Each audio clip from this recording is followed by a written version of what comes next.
Shalom, salam sejahtera untuk kita semua. Perkenalkan, nama lengkap saya Merdion C. Nenomnanu, NIM 0120190427, kelas L, semester 5. Saya mahasiswa dari kampus Institut Agama Kristen Negeri Kupang, atau yang biasa disapa dengan IAKN Kupang. Dalam video ini, saya buat untuk memenuhi tugas mata kuliah saya, yaitu strategi pembelajaran PAK. Dalam video kali ini juga saya akan berbicara atau membahas mengenai materi strategi penyampaian, pengelolaan, questioning atau bertanya. Nah, teman-teman, pertama-tama kita melihat strategi penyampaian. Strategi penyampaian merupakan salah satu bagian dari strategi pembelajaran. Tentunya memiliki peran yang sangat penting dalam rangka menyampaikan pesan-pesan pembelajaran kepada pelajar. Langkah-langkah strategi penyampaian sebagai berikut. Yang pertama, strategi penyampaian simultan. Yang kedua, strategi penyampaian fakta. Yang ketiga, strategi penyampaian konsep. Perlu kita ketahui bahwa strategi penyampaian simultan merupakan penyampaian materi pembelajaran lebih daripada satu. Maka, strategi penyampaian simultan adalah materi secara keseluruhan. Yang kedua, strategi penyampaian fakta. Merupakan strategi penyampaian pembelajaran termasuk jenis fakta seperti waktu, tempat, dan juga peristiwa. Yang ketiga, strategi penyampaian konsep. Merupakan materi berupa definisi atau pengertian dan mempelajari konsep agar siswa dapat memahami materi pembelajaran tersebut. Yang berikut tujuan strategi penyampaian adalah strategi penyampaian merupakan komponen variabel metode untuk melaksanakan proses pembelajaran. Fungsi strategi penyampaian pembelajaran adalah penyampaian isi pembelajaran kepada pembelajar, menyediakan informasi atau bahan-bahan yang diperlukan pembelajar untuk menampilkan untuk kerja. Yang berikut, komponen strategi penyampaian. Komponen strategi penyampaian ada 3 hal, yaitu yang pertama media pengajaran, yang kedua interaksi siswa dengan media, yang ketiga bentuk belajar mengajar. Jenis-jenis strategi penyampaian pembelajaran, itu yang pertama strategi penyampaian langsung. Strategi pembelajaran langsung merupakan strategi yang paling sering digunakan dalam metode ceramah dan pertanyaan. Yang kedua, strategi pembelajaran tidak langsung. Pembelajaran tidak langsung artinya memperlihatkan bentuk keterlibatan siswa yang tinggi dalam melakukan penyelidikan, penggambaran berdasarkan data. Yang ketiga, strategi pembelajaran mandiri.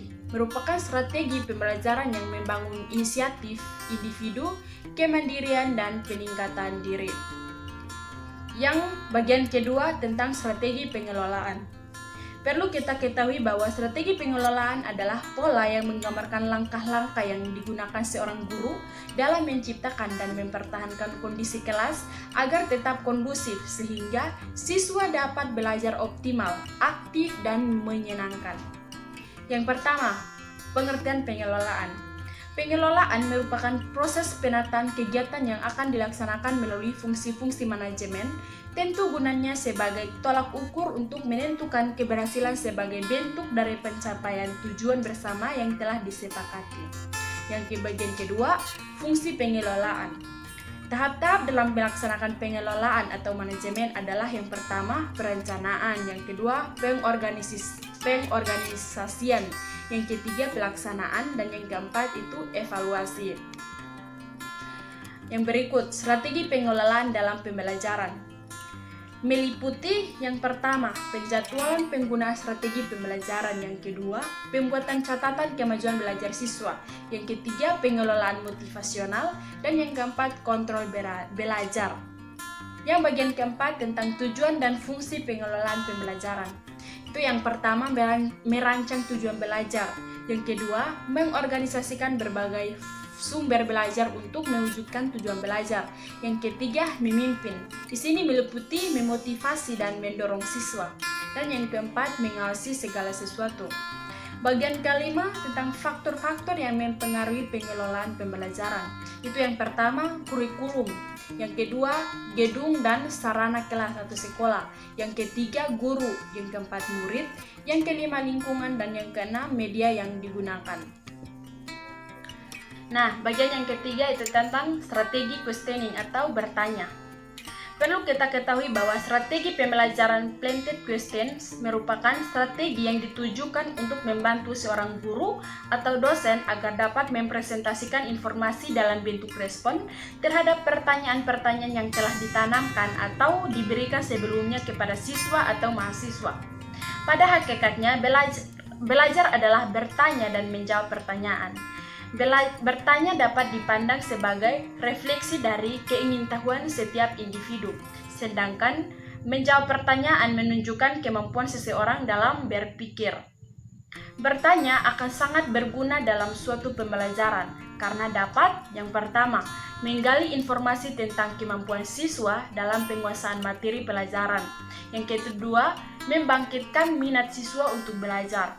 Yang ketiga, merangsang keingintahuan siswa terhadap sesuatu. Yang keempat, memfokuskan siswa pada sesuatu yang diinginkan. Dan yang kelima, membimbing siswa untuk menemukan atau menyimpulkan sesuatu. Yang berikut tentang langkah-langkah pelaksanaan question student have.